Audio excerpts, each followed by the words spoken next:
Ça y est, c'est le retour de la Wellness Impact Academy, le parcours création. Le premier collectif qui te garantit d'avoir toujours quelqu'un sur qui tu peux compter pour garder la motivation, remplir ton agenda et vivre sereinement de ton activité bien-être mieux-être. Alors si tu es dans le secteur du bien-être mieux-être et que tu viens de débuter ton activité, ou bien que tu as déjà débuté et que tu souhaites un véritable coup de pouce pour incarner ta mission de vie, jette-y un coup d'œil rapidement. 24 heures d'accompagnement en groupe et en individuel, de nombreuses ressources audio et vidéo, une hotline pour poser toutes tes questions. Bref, la WIA est un programme hyper complet pour te permettre de propulser ton activité. En plus, notre accompagnement est éligible au CPF. Rejoins notre communauté de plus de 500 entrepreneurs du bien-être et du mieux-être. Toutes les infos sur copleny.fr/wellness-impact-academy.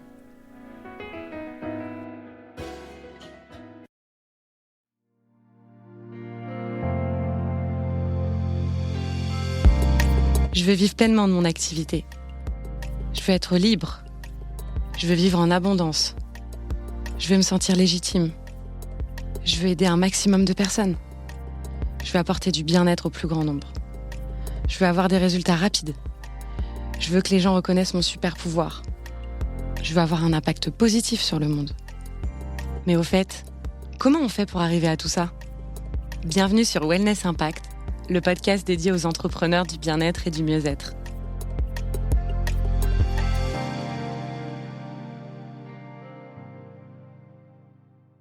Hello, ici Léa, l'hôte de votre podcast Wellness Impact. Je vous souhaite comme d'habitude la bienvenue dans ce nouvel épisode de Wellness Impact. Ça commence à faire, il commence à y en avoir des épisodes, hein. Aujourd'hui, j'ai envie qu'on se parle franchement, qu'on se parle vraiment, qu'on se dise les choses, qu'on soit authentique. C'est une valeur qui est fondamentale pour moi et c'est de ça dont j'ai envie de parler avec vous aujourd'hui. J'ai eu l'idée de ce podcast suite à un léger ras-le-bol en me promenant sur mes réseaux sociaux. Il se peut donc que vous trouviez mes propos abstraits ou même arbitraires. Si tel est le cas, je vous invite sincèrement à m'en faire part, ainsi qu'à partager votre regard et vos idées sur la question. Vous pouvez me laisser un commentaire en bas du podcast, je les regarderai. Mais revenons à ce ras-le-bol. Depuis quelque temps, j'ai un curieux sentiment quand j'observe le monde du coaching business. J'ai l'impression de voir la même chose partout, les mêmes discours, les mêmes publications, les mêmes formats. Comme si on avait tous reçu le même script pour animer nos fils d'actu. Non mais c'est dingue. Aujourd'hui, j'ai donc envie qu'on s'interroge sur la notion d'authenticité et de son sens dans le monde du coaching et de l'accompagnement. J'ai envie qu'on questionne cette course permanente à la dernière tendance à suivre, qui nous pousse à cloner tout ce qui marche, au détriment de notre belle singularité. Existe-t-il un moyen de trouver le juste équilibre, de s'inspirer des tendances tout en gardant sa propre vision, son authenticité ? C'est ce que nous allons voir ensemble. Allez, c'est parti ! Tout d'abord, nous sommes tous et toutes acteurs d'un même écosystème, celui du bien-être, ou voire plus largement de l'accompagnement. Il est donc parfaitement normal d'avoir des sources d'inspiration identiques et du contenu commun, dans le fond comme dans la forme.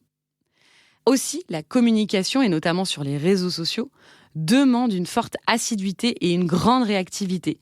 Il faut être présent, proposer du contenu régulièrement pour être visible et crédible. Et forcément, au bout d'un moment, la quantité finit par primer sur la qualité.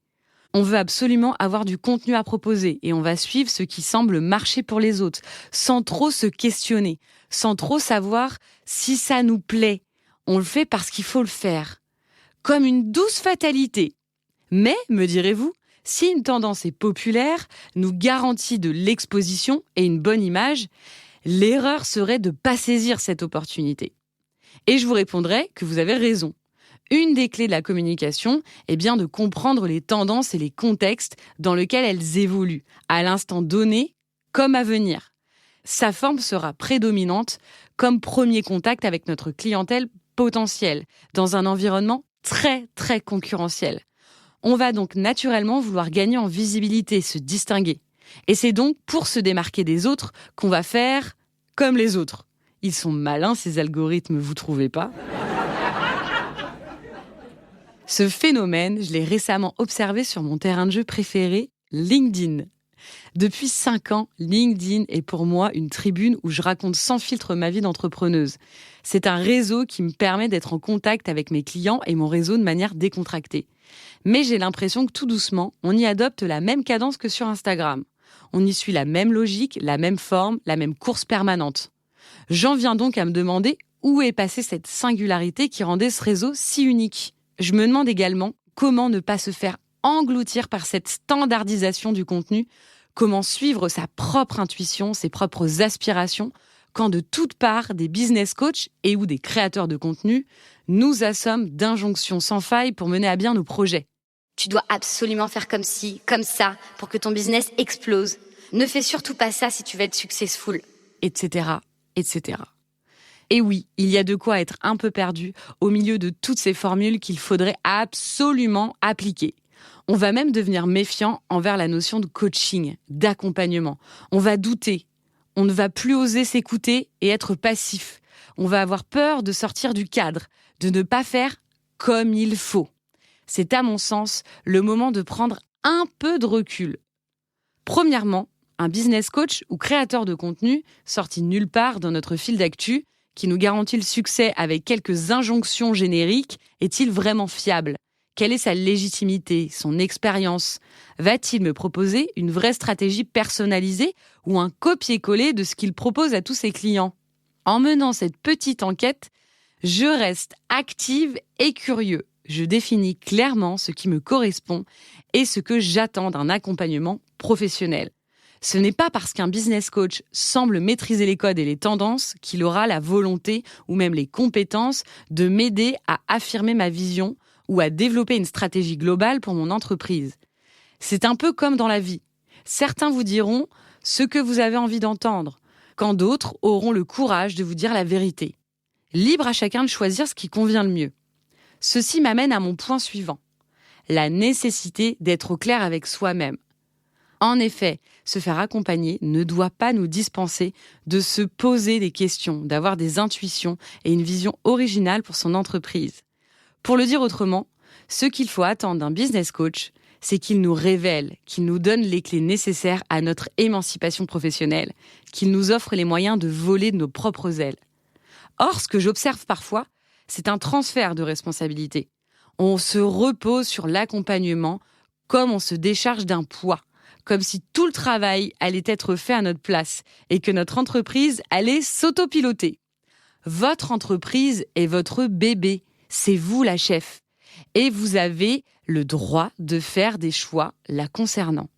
Je reviens sur les tendances. Si vous pensez court terme, suivre ces fameuses tendances vous garantira une certaine exposition. Vous serez présent et présente sur le marché et vous aurez une image moderne. Le revers, c'est que pour garder cette exposition, vous devrez suivre toutes les tendances sans faillir, au risque de ne plus être à jour et donc invisible. Avec une stratégie pensée sur le long terme, vous choisissez d'être identifiable plutôt que visible. Votre style sera plus affirmé, moins conventionnel. Vous aurez plus de liberté de suivre ou non les tendances. La proximité avec votre audience sera moins superficielle, moins opportuniste. Elle sera authentique. Le travail de stratégie en amont permettra de définir clairement l'horizon à suivre et de s'y tenir. Rien n'empêchera d'ajuster en chemin, bien sûr, ni de suivre certaines tendances qui nous plaisent et nous inspirent. Mais tel sera notre choix et non pas notre devoir. On ne communiquera plus comme il faut communiquer pour plaire. On communiquera comme on est, tout simplement. J'ai envie de croire, et c'est peut-être un peu naïf de ma part, que si chacun de nous investissait plus de temps à se connaître, à savoir clairement ce qu'il veut incarner, à définir son style propre et singulier sans avoir besoin de copier ce qui marche, alors mon ras-le-bol aurait été moindre. Et que mon fil d'actualité ne comporterait pas que des vidéos, podcasts avec des formats courts et sous-titres, etc., pour ne citer que. Mais comme le disait Coco Chanel, la copie, c'est le succès. Et il n'est pas une mode si personne ne la voit. À méditer. Pour conclure, je dirais qu'on gagne toujours à être soi, dans le monde professionnel comme personnel.